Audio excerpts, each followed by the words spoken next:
सुनिए डॉक्टर श्याम सुंदर पराशर जी के अनमोल वचन, जिसमें भक्ति सूत्रों का, भक्ति के प्रकारों का वर्णन किया गया है रामायण और भागवत गीता के दृष्टांतों के द्वारा। तो आप लोग इस कथा को बहुत ही ध्यान से सुने और अपने जीवन को सुलभ बनाएं।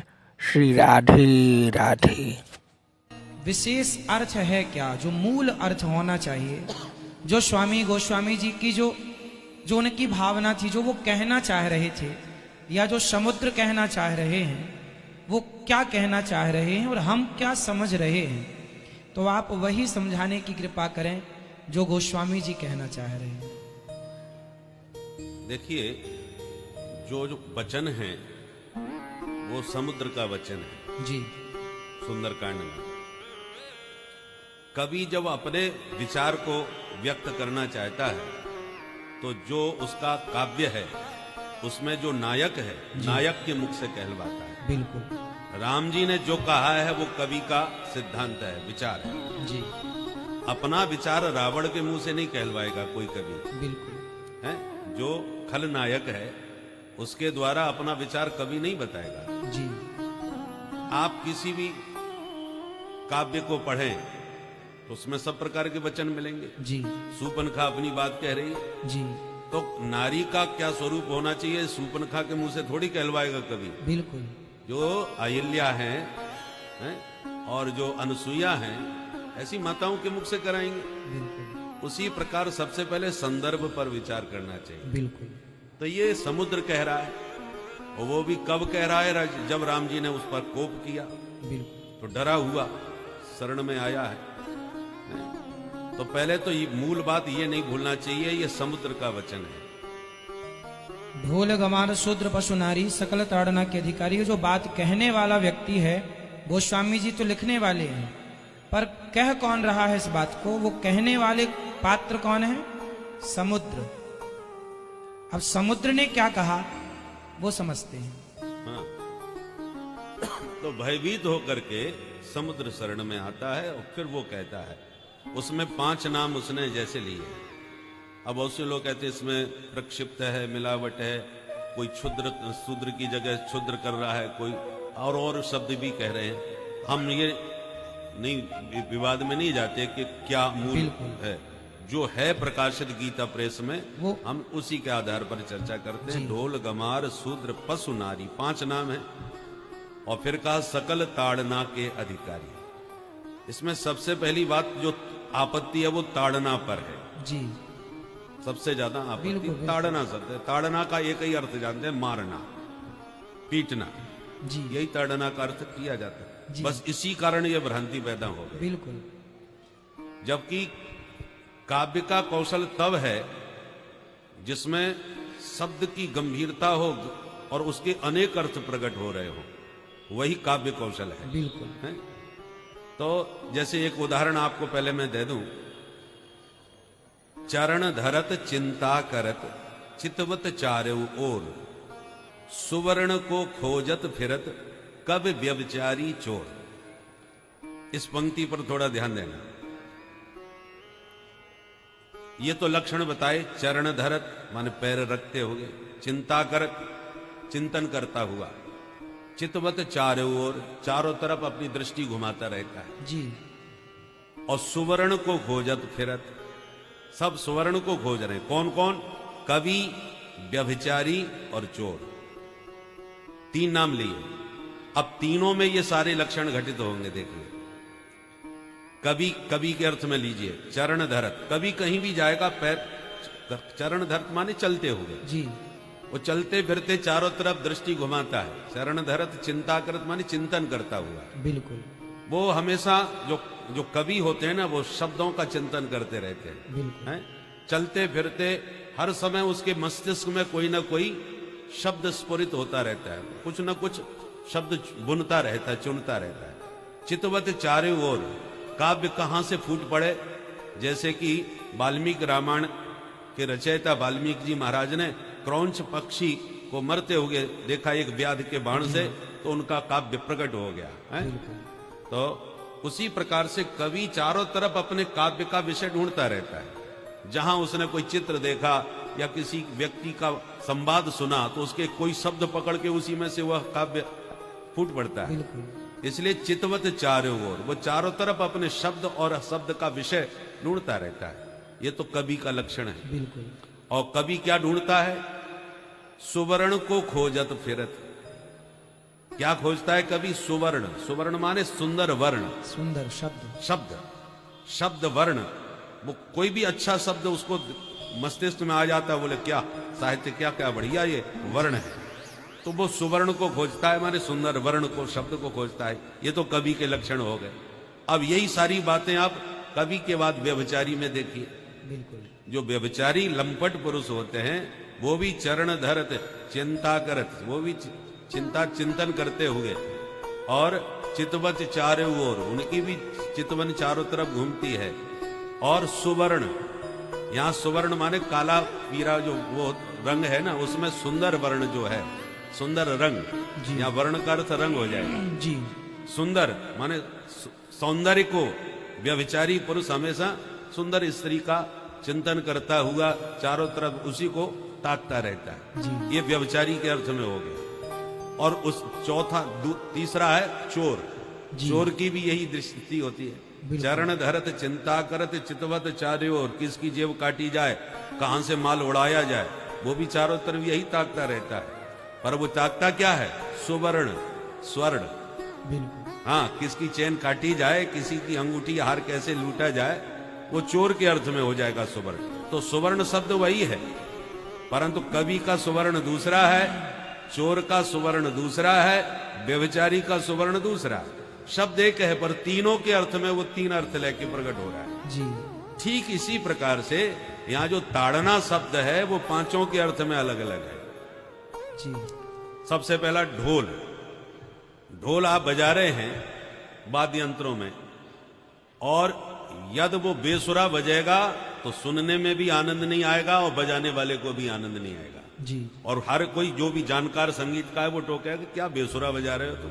बिल्कुल। तो सुरीला बनाने के लिए उसको पीटना पड़ेगा, माने तानना पड़ेगा।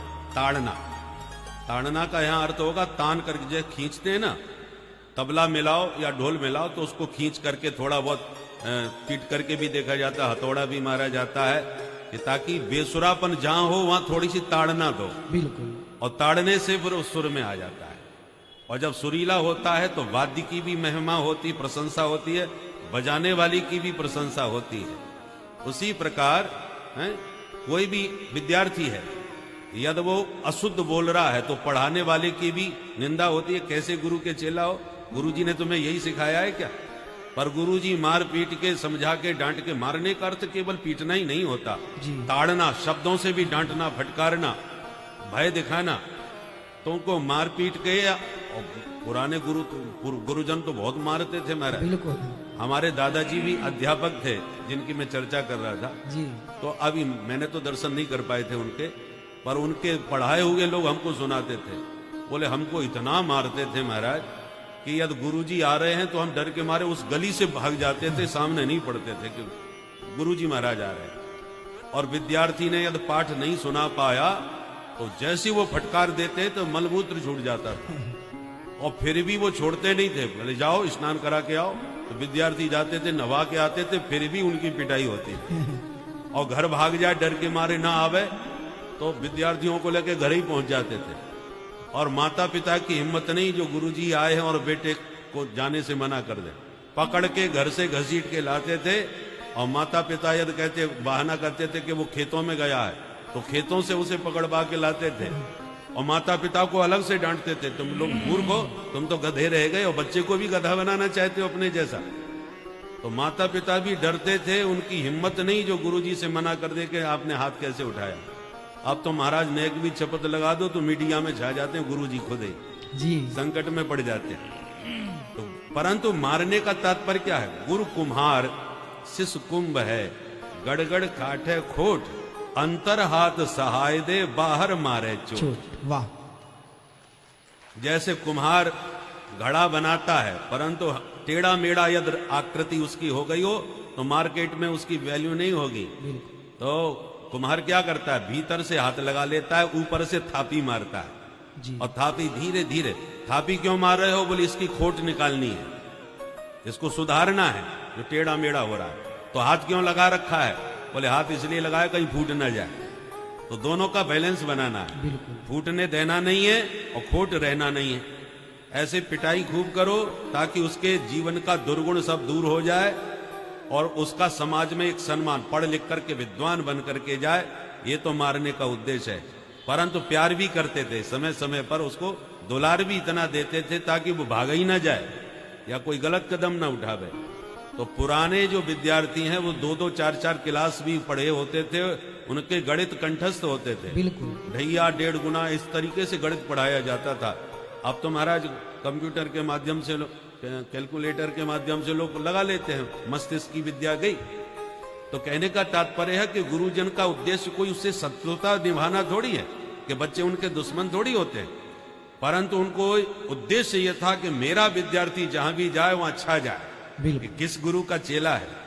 हमारे धर्मसंघ वाले गुरुजी हमसे पहले बहुत मारते थे, उसके बाद में उन्होंने मारना छोड़ दिया, परंतु उन गुरुदेव के धर्मसंघ विद्यालय के गुरुजी के द्वारा पढ़ाए हुए विद्यार्थी आज कितने, उन्होंने संस्कृत में महाकाव्य लिखे हैं जिनके द्वारा उनको कितने पुरस्कार मिले हैं। तो आप पहले भले ही बुरा लगता होगा, पर आज विद्यार्थी गौरव के साथ कहते हैं हम धर्मसंघ के छात्र हैं, द्विवेदी जी महाराज के पढ़े हुए हैं, आज उनका आशीर्वाद है जो हमारे पास ये विद्या प्राप्त हुई। बिल्कुल। तो कृतार्थ अपने का अनुभव करते हैं।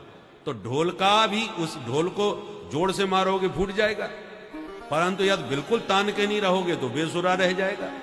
इसलिए ढोल को ताड़ना माने खींच करके रखना और सुरीला बना के रखना, वहां ताड़ने के अर्थ में। जी। गंवार व्यक्ति है, गंवार का मतलब क्या है?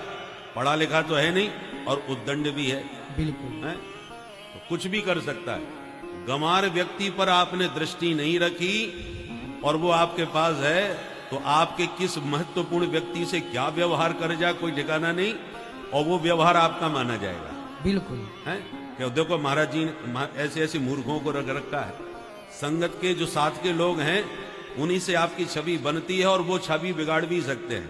तो अपने पास कोई भी गंवार व्यक्ति हो तो उस पर दृष्टि पूरी रखो कि ये कोई गड़बड़ न करने पावे। यहाँ ताड़ना का अर्थ होगा दृष्टि। जी।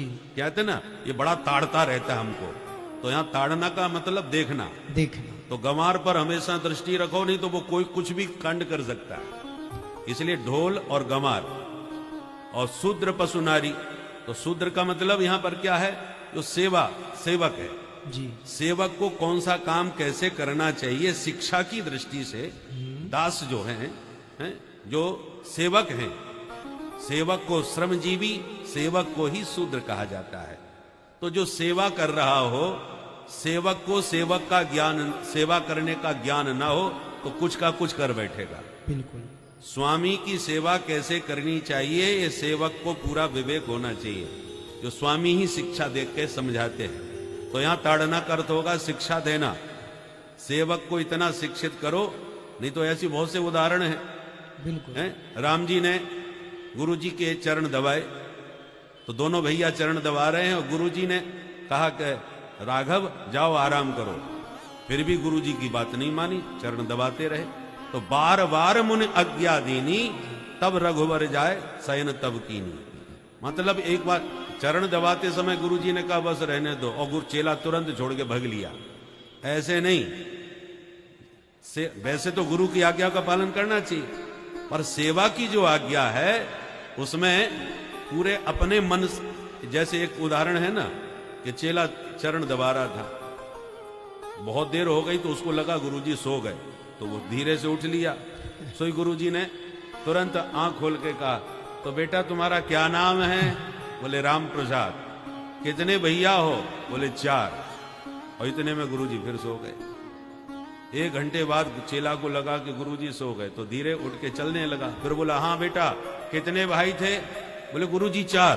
चेला बोला अभी तो गुरुजी सोए नहीं है, जग रहे। तो फिर चेला ने चरण दबाए। करते करते आधी रात से भी ज्यादा समय हो गया। उसने कहा अब तो चल देना चाहिए, निश्चित गुरुजी सो गए होंगे। फिर उठा तो फिर पूछ दिया हाँ बेटा कितने भाई बताए थे? चेला बोला गुरुजी 3। अरे तू तो अभी 4 बता रहा था। बोले गुरुजी यदि ऐसी सेवा चली तो 3 ही बचेंगे। हम तो निपट जाएंगे। तो ऐसा चेला नहीं होना चाहिए। सेवक को सबसे सेवक धर्म कठोरा। तो जो श्रमजीवी होगा, सेवक का काम क्या है? लक्ष्मण जी सेवा करते थे, पहले राम जी के साथ में चरण दबाए गुरु जी के, और फिर जब गुरु जी सो गए तो फिर राम जी के चरण दबाए, फिर राम जी ने आज्ञा दी तब जाके लक्ष्मण जी सोए, जब राम जी विश्राम करने लगे तो सबसे अंत में लक्ष्मण जी सोए, और सबसे पहले लक्ष्मण जी जागते हैं ताकि राम जी जागे उससे पहले मैं तैयार कर दूं, स्नान आदि का सामग्री तैयार कर दूं। तो सेवक का धर्म बड़ा कठोर होता है, इसलिए सेवक को प्रशिक्षित होना चाहिए, नहीं तो वो उल्टा सीधा काम करेगा। तो इसलिए यहां शूद्र का अर्थ शिक्षा में हो जाएगा। ताड़ना माने शिक्षा देना, जैसा कि नीति का वचन है, लालयेत 5 वर्षाणी 10 वर्षाणी ताड़ेत। तो यहां ताड़दे का अर्थ मारना नहीं है, 5 वर्ष तक के बालक को खूब लाड़ प्यार देना चाहिए, और 5 से 15 वर्ष की जो उम्र है वो उस पर ध्यान देने की है, क्योंकि यही समय होता है बच्चों के संस्कार का। यन्नवे भाजने लगने संस्कारो नान्यथा भवेत। यह 10 वर्ष की उम्र में जो संस्कार बच्चों को मिल जाएंगे वो जिंदगी भर रहेंगे, बिल्कुल। और इस समय जो संस्कार उसके बिगड़ जाएंगे वो सुधरने वाला नहीं है। फिर प्राप्ते तो 16 वर्षे पुत्र मित्र वदाचरे। 16 साल का हो जाए बच्चा फिर तो मित्रवत व्यवहार करना चाहिए। तो यहाँ ताड़ेत का अर्थ यहाँ पर भी शिक्षा का ही होगा। इसलिए शूद्र को शिक्षा की आवश्यकता है, उसको प्रशिक्षण की आवश्यकता है। बिल्कुल। और फिर ढोल गमार शूद्र पशु, और पशु का भी, पशु के पास से जाओ तो यदि हाथ में लाठी नहीं है तो सींग मार सकता है, लात मार सकता है, कुछ भी उपद्रव कर सकता है, पशु ठहरा। परंतु आपके हाथ में ताड़ना के लिए मारने की जरूरत नहीं, केवल आप लाठी लेके खड़े रहो। भगवत कृपा से 2-4 गायें हमारे पास हैं, तो हम देखते हैं कि यदि आपके हाथ में लाठी है तो कोई गड़बड़ नहीं होगा, और यदि हाथ में लाठी नहीं है, ऐसे ही आप चले गए तो उसका मूड है, फिर वो क्या व्यवहार करे। तो मारने की जरूरत नहीं, केवल उसको डांटने के लिए हाथ में लाठी रहनी चाहिए, तो वो सावधान, कोई भी पशु हो सावधान रहेगा। इसलिए पशु के लिए लाठी की आवश्यकता है, उसको दिखाने की आवश्यकता है केवल। और ऐसी नारी, स्त्री की प्रकृति स्वभावतः कोमल होती है। आज लोग कितना भी बात करें नर नारी सब एक समान, ये सब कहने की बात है, पर समानता प्रकृति ने नहीं बनाई, तो हम और आप समान बनाने वाले कौन होते हैं। स्त्री का स्वर अलग होता है, उसका स्वरूप अलग होता है, उसका स्वभाव अलग होता है। पुरुष की जो प्रकृति है वो कठोर है, और स्त्री की प्रकृति कोमल है, वो स्वभाव से ही भाव प्रधान होती है, भावुक होती है, और पुरुष बुद्धि प्रधान होता है। तो प्रकृति ने जब उनको भिन्न भिन्न बनाया है तो हम बराबर कैसे बना सकते हैं। तो जो भावुक स्त्री होती हैं, कोमल स्वभाव की होती हैं, उन पर आपको, इसलिए शास्त्रों ने निर्देश दिया है कि स्त्री को बाल्यावस्था में पिता माता के आश्रय में रहना चाहिए, यौवन में पति के आश्रय, वृद्धावस्था में पुत्र के आश्रय, और इनमें से कोई ना हो तो बांधवों के बीच रहना चाहिए, क्योंकि जिम स्वतंत्र होए बिगड़े नारी। बिल्कुल। उसको पूरी तरह स्वातंत्र यदि मिल गया तो बिगड़ने का मतलब क्या है, कोई भी कुदृष्टि रखने वाला व्यक्ति उसके साथ दुर्व्यवहार कर सकता है। उसको लता है और वृक्ष है, लता को यदि वृक्ष का आश्रय न मिले तो वो निश्चित रूप से धूल में फैल जाएगी, और वृक्ष का सहारा मिल जाए तो वो आकाश में लहरा जाएगी, सघन छत्र बन जाएगी। उसी प्रकार से स्त्री यदि स्वतंत्र रहेगी तो उस पर संकट आते ही रहेंगे। उसको किसी सुयोग्य पुरुष के सानिध्य में ही वह सुरक्षित रह सकती है। और उसका सब, देखो, सोने चांदी की जो कीमती वस्तु होती है वो भीतर शीशे में सजा के रखी जाती है, बिल्कुल। और लोहे का माल है वो बाहर पड़ा रहता है कि उसको कोई फर्क नहीं पड़ता। तो पुरुष तो लोहे के माल हैं, कहीं भी पड़े रहें कोई फर्क नहीं पड़ता, पर जो स्त्री है वो मूल्यवान रत्न है, महत्वपूर्ण है, इसलिए उसको विशेष सुरक्षा की आवश्यकता है, और उस पर दृष्टि रखने की आवश्यकता है, कहीं उस पर किसी की कुदृष्टि ना पड़े। इस दृष्टि से ही ये बात कही गई है, न कि अब यहां पर क्या करते हैं, पांचों के अर्थ में बस ताड़ना माने मारना, और इसी कारण लोगों में ये भ्रांतियां पैदा हो गई कि नारी पर बताओ, पहले ही से गोस्वामी जी ने ऐसा कह दिया कि वो नारी को तो मारो, शूद्रों को तो मारो, और इस अर्थ में लेने के कारण ही अनेक प्रकार की विभ्रांति पैदा हो रही है। इसलिए गोस्वामी जी ने पहले ही कह दिया कि पहली बात तो मैं अपने आनंद के लिए ग्रंथ लिख रहा हूं, और उसमें मैं कुछ नहीं लिख रहा, मैं शास्त्रों का ही सार निकाल करके इसमें रख रहा हूं। नाना पुराण निगमागम सम्मतम यत रामायणे निगदितम क्वचिदन्यतोपि स्वांतः सुखाय। मैं अपने आनंद के लिए अपने मन को ये कथा सुना रहा हूं। गंगा जी सागर की तरफ जा रही हैं, जिनको जरूरत हो नहा लो, उनका उद्देश्य नहाने तुम्हें नहलाने का नहीं है, उनका उद्देश्य तो अपने प्रिय सागर तक पहुंचना है ताकि उनकी यात्रा पूर्ण हो जाए।